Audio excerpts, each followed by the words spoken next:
पंजाब की धरती उत्ते मां बोली का जगत दिहाड़ बड़े यार नाल मनाया गया।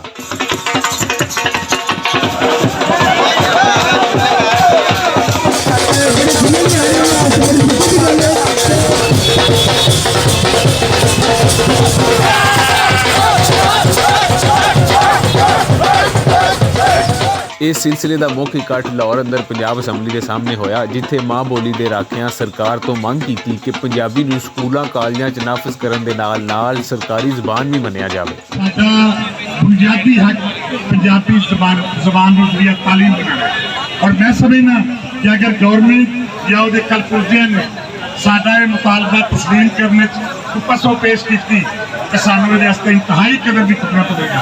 अज का इज्तिमा मुतालबा करता है गवर्नमेंट अगे कि वो पंजाबी जबान की तालीम बनान, पंजाबी जबान का हक दोन।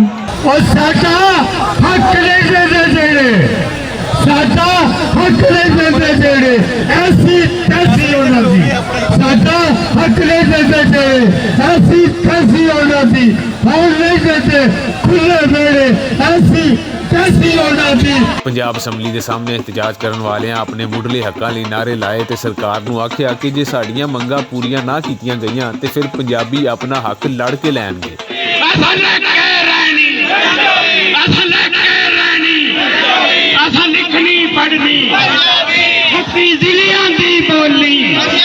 पूरे पंजाब की बोली, बहावल नगर की बोली, रहीम जारहां की बोली, लाहौर की बोली, पिंडी की बोली, अजक की बोली, पूरे पंजाब की बोली।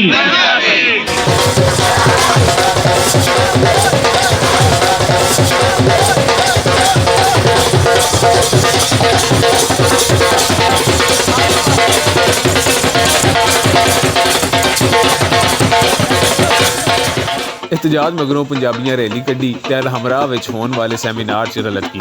मैं मित्र यार फरीद दा ते वारस मेरे संग, मैं ललकर दुल्ले शेर दी मेरे पोरस वर्गे ढंग, मैं चाकर हसन हुसैन दा मेरी नाल जजीदा जंग। उर्दू जबान नूं जितने वड्डे नाम दिते वो सारे पंजाबी ने दिते। सादत हसन मंटो एक दिन कुछ अहले जबान उर्दू के लोग बैठे सन, उन्हां नाल बहस शुरू हो गई। बाज़ लोग दलील नहीं मानते, अमली दलील मानते हैं। मंटो साहब ने एक बर्तन नूं कंध नाल मारिया ते विखा के कहा कि मैं पंजाबी जबान च पंजाबी च चिब पा दिता है, तुसी उर्दू च कट दो। उर्दू की तंग दावनी और पंजाबी की वुसत इहदा मुवाजना करना ही हमाकत है। या दूसरी गल कि असी अंग्रेजी या दूजियां पंजाबी दे विच जो लय है, पंजाबी दे विच जो रिदम है, वो किसी दूसरी बोली च नहीं है। पंजाबी असी इसलिए चाहते हैं कि पंजाबी वो कंध है जिहड़ी पूरे पंजाब नूं बचा लेगी। दुनिया का किसी भी रियासत का एक लोक बयानिया हुंदा है, लोक बयानिया लोक अपना बनाते हैं। पंजाबी का लोक बयानिया खलकत का लोक बयानिया है, पंजाबी का लोक बयानिया बराबरी का लोक बयानिया है, क्योंकि इनू गुंदिया उन्होंने सूफिया ने है जी रीत बाबा फरीद तो शुरू होती है और ख्वाजा फरीद तक को आती है रीत। जुबान की वजह तो ही सानू जमहूरीयत समझ नहीं आई, जुबान की वजह तो ही सानू इस्लाम भी समझ नहीं आया पूरा। अल्लाह पाक अपने एक आयत च फरमाते ने कलाम अल्लाह च कुरान पाक च कि मैं अपने नबियां नूं उन्हां दियां ज़ुबानां दे विच कलाम दे के भेजा। हुण अल्लाह पाक कोई तारीख नहीं दस रहा सी, कुरान पाक ज़ाब्ता हयात है, इस्लाम ज़ाब्ता हयात है, वो तुहानूं ज़ाब्ता हयात दस रहे सन कि जदों तुसीं अजमियां च जाना है तो उत्थे ज़ुबान का चुनाव किंज करना है। सारे पंजाब दे विच वो दिन आएगा कि जिहड़ी असीं मंग कर रहे हैं वो साडी मंग पूरी होवेगी।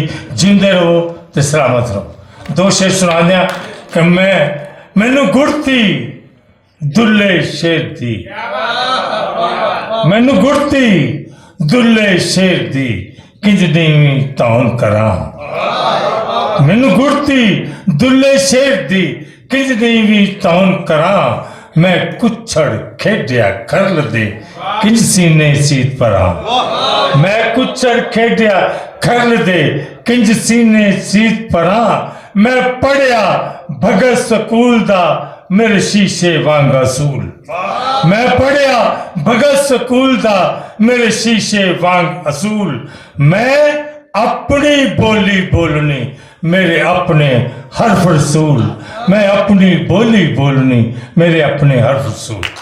इस वेले सूरत हाल है कि 4,500 पंजाबी उस्तादां दियां पोस्टां इन्हां दी असूली तौर ते फाइल दे उत्ते मंजूरी हो गई है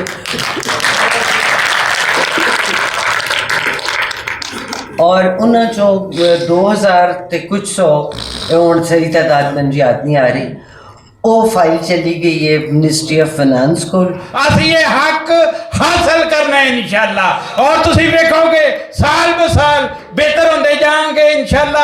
ਇਹ ਸਾਡੇ ਵੀਰ ਸਿਆਸੀ ਪਾਰਟੀਆਂ ਬਣਾਉਣ ਅਸੀਂ ਅਦਬੀ ਔਰ ਦੀਗਰ ਪਾਰਟੀਆਂ ਸਾਡੀਆਂ ਨੇ ਸ਼ਾਇਰਾਂ ਦੀਆਂ ਅਦੀਬਾਂ ਦੀਆਂ ਉਹ ਆਪਣੀ ਜਗ੍ਹਾ ਕੰਮ ਕਰਨ ਔਰ ਸਾਰੇ ਹੀ ਰਲ ਕੇ ਅਸੀਂ ਜਿਹੜਾ ਪੰਜਾਬੀ ਦਾ ਇਹ ਹੱਕ ਹਾਸਲ ਕਰੀਏ। ਇੱਕ ਨਹੀਂ ਸਾਰੇ ਪੰਜਾਬੀ ਦੇ ਹੱਕ ਅਦਾਲਤੀ सूबाई और साड़ी तलीमी जबान पंजाबी दी बने और पाकिस्तान की 65% तू वध आबादी होने नाते पाकिस्तान की भी कौमी जबान पंजाबी बने और पंजाब की भी सरकारी जबान बने। माँ बोली जगत दिहाड़ ਨੂੰ ਜਿਸ ਭਰਵੇਂ ਤਰੀਕੇ ਨਾਲ ਮਨਾਇਆ ਗਿਆ ਇਹ ਸਾਬਤ ਕਰਦਾ ਹੈ ਕਿ ਹੁਣ ਪੰਜਾਬੀ ਆਪਣੇ ਹੱਕ ਲਈ ਆਪ ਖਲੋ ਗਏ ਨੇ। ਉਹ ਆਪਣੀ ਧਰਤੀ ਉੱਤੇ ਆਪਣੀ ਬੋਲੀ ਤੇ ਰਹਿਤਲ ਦੀ ਮੰਗ ਮਨਵਾ ਕੇ ਰਹਿਣਗੇ। कैमरा टीम मोहम्मद फारूक ते हारिस मलिक दे नाल रिजवान असकर बट भुलेखा TV लाहौर।